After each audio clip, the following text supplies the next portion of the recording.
Sungguhnya kalian tidak akan masuk surga dengan amal kalian. Terkejut para sahabat. Qila hatta anta ya Rasulullah, termasuk engkau ya Rasulullah. Hatta ana, termasuk saya. Illa an yataghamadaniLlahu birahmatihi. Sesungguhnya di antara kalian itu tidak akan masuk surga dengan amal kalian. Sahabat terkaget, kenapa masuk surga bukan dengan amal? Maka ditanya oleh sahabat, ya Rasul, termasuk engkau? Termasuk saya, kecuali Allah merahmati saya. Apa maksudnya sidang jemaah? Kita masuk surga dengan rahmat Allah. Kenapa? Karena amal kita tidak bisa menebus harga surga. Khutbah kita pada kesempatan ini sidang jemaah yang dirahmati Allah, husnul khatimah, tentang akhir kehidupan yang baik, kematian dalam kondisi husnul khatimah. Sidang jemaah yang dirahmati Allah, kita sudah berhijrah, kita sudah bertaubat. Langkah apa yang kita lakukan supaya kita sukses sampai di akhirat nanti? Yang pertama, kita bertaubat. Sudah bertaubat kita kepada Allah Subhanahu wa ta'ala. Yang kedua, setelah bertaubat kita berhijrah. Tidak mungkin kita bertaubat dan kita tidak merubah keadaan, tidak mengganti teman, tidak mengganti komunitas, tidak mengganti pola cara hidup kita. Maka itu hijrah. Setelah hijrah kita berilmu. Tidak mungkin kita menguatkan taubat kita tanpa ilmu, tanpa menambah amunisi ilmu dengan iman. Dengan ilmu, iman kita akan bertambah. Setelah itu kita berjamaah. Kita berjamaah. Tidak mungkin kita akan kuat kalau kita jalan sendirian. Innama ya'kulu dhi'bu minal ghanami qasiyah. Sesungguhnya serigala itu akan menerkam orang-orang, domba yang tercecer dari kelompoknya. Maka mesti berjamaah, mesti bersatu, mesti selalu punya teman-teman yang baik. Nah, yadullah ma'al jamaah, pertolongan Allah akan datang dengan jamaah. Wal firqatul azab, dan perpisahan itu, bercerai-berai itu adalah azab. Setelah kita berjamaah, kita mudawamah, kita selalu menjaga amal-amal kita yang telah kita ambil ilmunya, dan kita jaga terus menerus mudawamah. Setelah mudawamah terus menerus sampai akhir hayat, semoga berakhir dengan husnul khatimah. Husnul khatimah, meninggal dalam keadaan baik. Ada orang yang dalam hal ini Rasul katakan dalam kasus, ada orang yang pertama amal baiknya semangat sehingga dia dekat dengan surga sudah. Jarak dengan surga hanya satu hasta. Tapi setelah itu dia melakukan amal ahli neraka, su'ul khatimah. Ada yang baik su'ul khatimah, ada yang buruk husnul khatimah. Maka dalam hal ini sidang jemaah yang dirahmati Allah, ada hadis Bukhari dan Muslim yang kita cermati dalam khutbah kita ini. Rasulullah SAW bersabda, inna ahadakum yajma'u khalquhu fi batni ummi, yajma'u khalquhu. Ada di antara kalian ini, kita ini dalam proses penciptaan kita dituliskan rezekinya, kemudian ajalnya, kemudian amalnya, kemudian nasibnya saqiyun am sa'idun, dia menderita atau bahagia. Fa wallahi allazi la ilaha illa ghairuh, maka demi Allah yang tidak ada ilah sembahan selain dia, inna ahadakum la ya'malu bi'amali ahlil jannah, sesungguhnya di antara kalian ada yang melakukan amal ahli surga, hatta ma yakuna bainahu wa bainaha illa zira', sehingga tidak ada lagi jarak antara dia dengan surga itu melainkan hanya satu hasta saja. Fayasbiqu alaihil kitab, maka takdir telah menentukan lebih dahulu, fayamalu bi'amali ahlin nar fayadkhuluha, maka dia melakukan pekerjaan ahli neraka. Sebelumnya jaraknya dengan surga hanya satu hasta, tapi setelah itu dia lakukan amal ahli neraka, maka dia meninggal masuk neraka. Wa inna ahadakum la ya'malu bi amali ahli nar. Di antara kalian ada yang sibuk dengan kehidupan ahli neraka. Kemudian hatta ma yakunu bainahu wa bainaha illa zira', sehingga jarak antara dia dengan neraka itu hanya satu hasta saja. Fayasbiqu alaihi kitab, maka takdir telah mendahuluinya. Fayamalu bi amali ahli jannah fayadkhuluha, maka dia melakukan amal ahli surga dan kemudian dia masuk ke dalam surga, meninggal dari ahli surga. Hadis sahih Bukhari dan Muslim.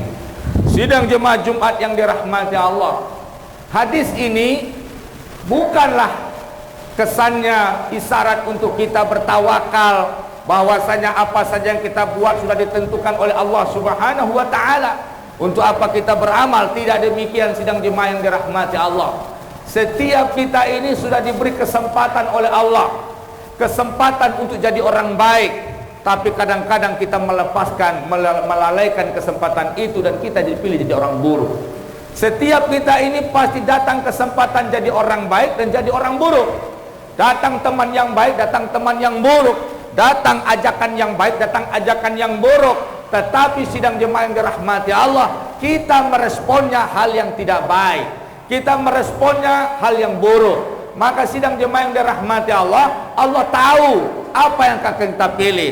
Artinya sidang jemaah bukan berarti Allah yang menentukan kita jadi penghuni neraka, tidak. Artinya Allah telah selalu adil memberikan kesempatan-kesempatan kepada kita. Ada yang seperti itu dilakukan oleh Nabi Khidir, ketemu anak kecil dibunuhnya, kemudian ketika itu Musa protes, akhirnya dijelaskan kepada Musa, anak ini kalau dibiarkan hidup dia anak yang jahat, dia akan menzalimi orang tuanya, dia membuat orang tuanya teraniaya, dia bikin onar di kampung dan lain-lainnya. Itu artinya apa sidang jemaah yang dirahmati Allah? Nanti kalaupun dia jadi jahat, Allah sudah tahu ini orang akan seperti ini. Itu maksudnya, karena Allah bersifat alim. Tetapi sidang jemaah yang dirahmati Allah, semuanya itu sudah dapat kesempatan. Semua itu dapat kesempatan baik dan buruk. Semua kita itu pernah dapat rezeki, semua kita itu pernah juga dapat kebangkrutan dan yang lainnya. Maka ketika itu cara kita memilih sidang jemaah yang dirahmati Allah, Allah sudah bisa prediksi begini orangnya nantinya. Sidang jemaah Jumat yang dirahmati Allah, maka hati-hati, sesungguhnya hadis ini membuat kita waspada. Hati-hati. Kenapa hadis ini disampaikan? Bukan untuk tawakal, tetapi untuk kita berjibaku pada kebaikan. Kebaikan yang sudah kita punya hari ini. Kita sudah bertaubat, kita sudah berhijrah, kita sudah berilmu, belajar ke sana kemari cari pengajian. Kemudian kita sudah menjaga amal kita, kita sudah berteman dengan komunitas-komunitas yang soleh dan yang lainnya.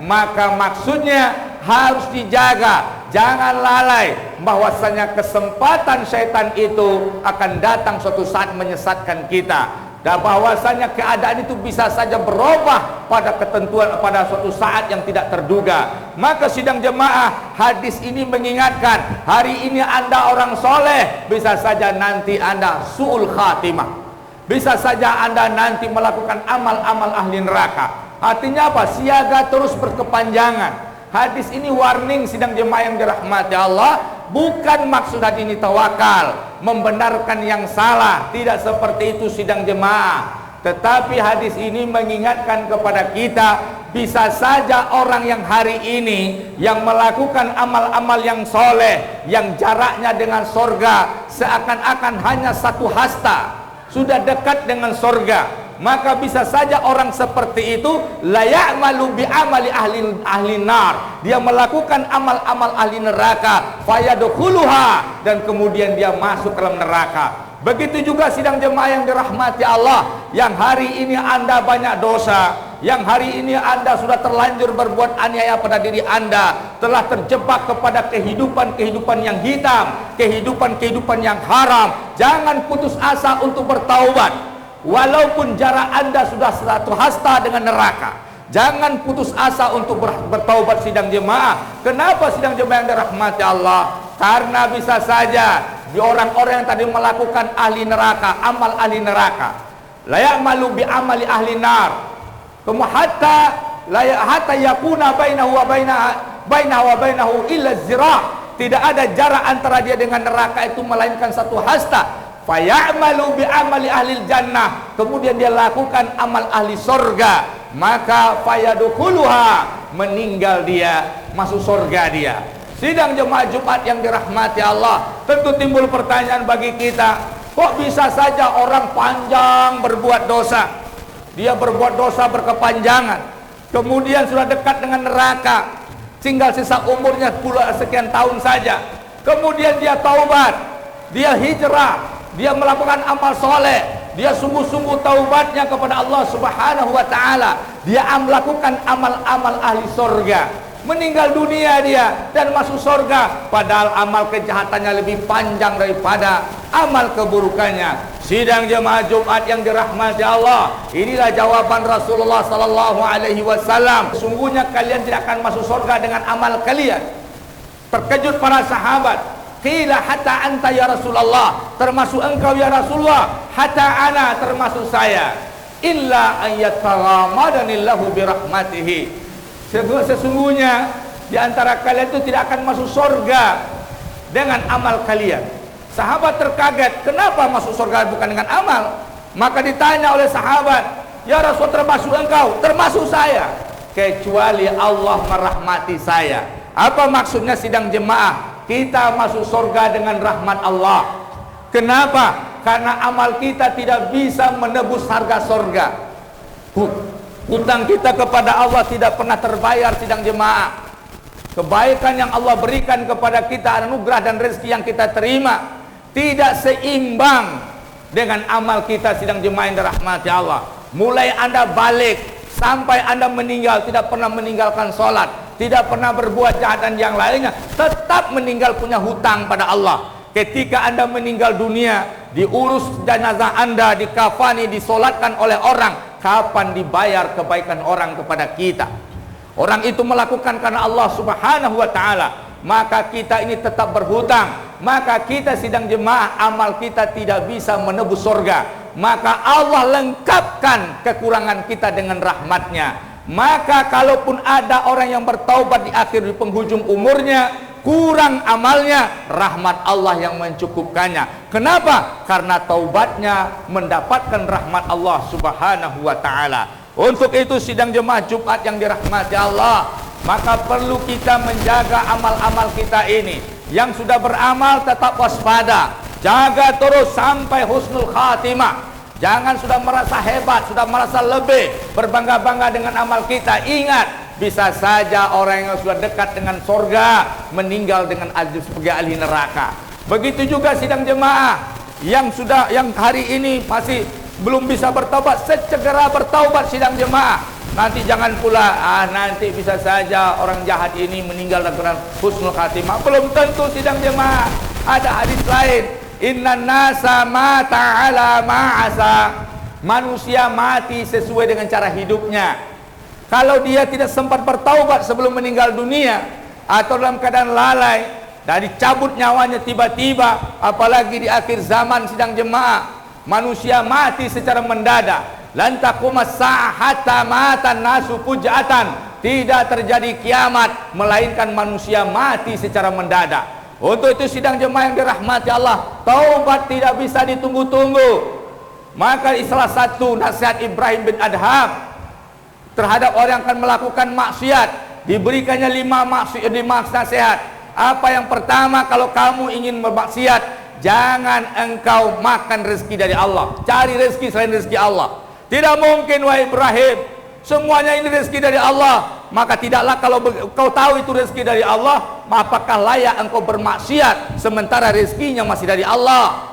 Yang kedua, kalau engkau masih mau bermaksiat, cari bumi selain bumi Allah. Tidak mungkin wahai Ibrahim bin Adam, gak mungkin. Kenapa? Karena semua ini bumi Allah. Maka begitu kau jangan bermaksiat, engkau tinggal di buminya, engkau bermaksiat. Kemudian kalau engkau masih bermaksiat juga, cari tempat yang tidak bisa, yang engkau lenyap dari pandangan Allah. Tidak ada tempat sembunyi, semuanya Allah tahu. Maka kalau begitu jangan bermaksiat. Yang keempat, kalau engkau masih bermaksiat, ketika datang malaikat maut mencabut nyawamu, maka minta tangguhan untuk bertaubat.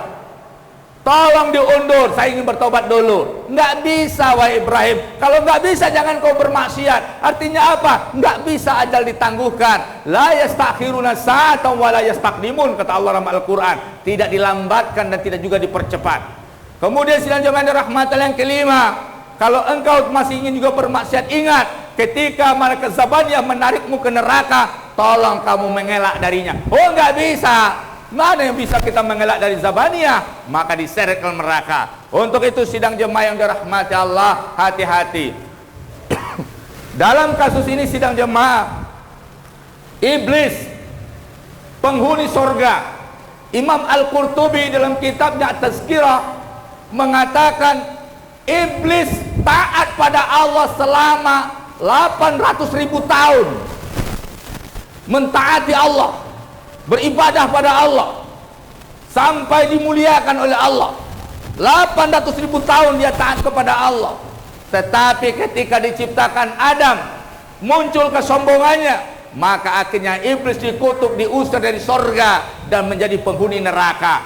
Su'ul khatimah akhirnya.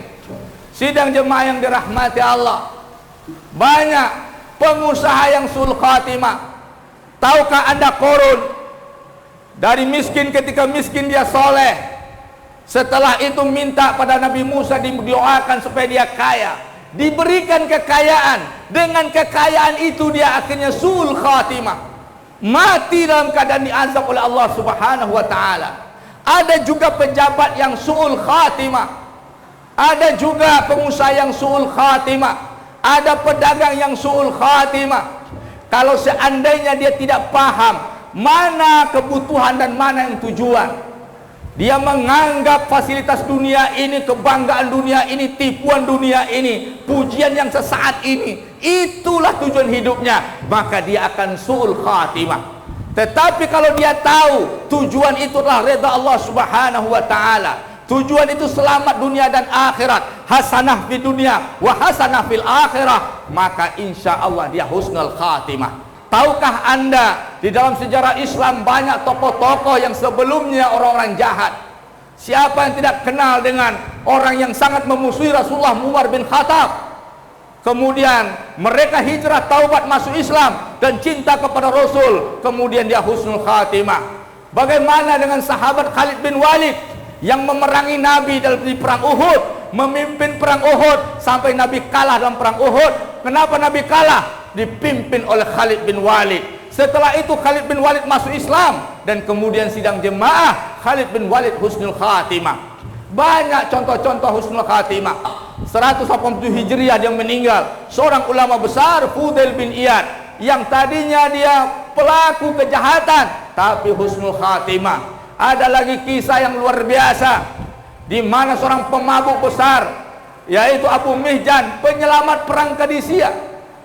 Penyelamat perang Qadisiyah lari dari penjara untuk membantu umat Islam yang berperang. Akhirnya dialah yang menyelamatkan pasukan Islam. Selamatlah Islam sedunia pada perang Qadisiyah. Sidang jemaah yang dirahmati Allah, awal keburukan bisa saja berubah jadi kebaikan, sebaliknya juga seperti itu. Maka sidang jemaah jaga-jaga.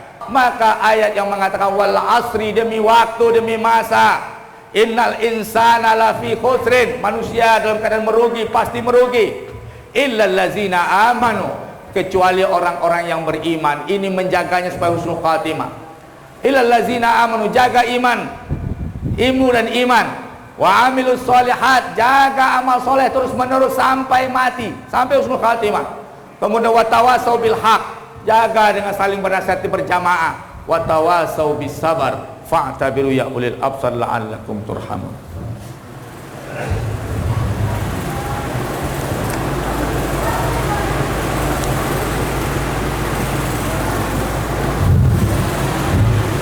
Alhamdulillahi rabbil alamin. Asyhadu an la ilaha illallah wa asyhadu anna Muhammadar Rasulullah. Ibadallah, usikum wa nafsi bittaqwallah faqad fazal muttaqun.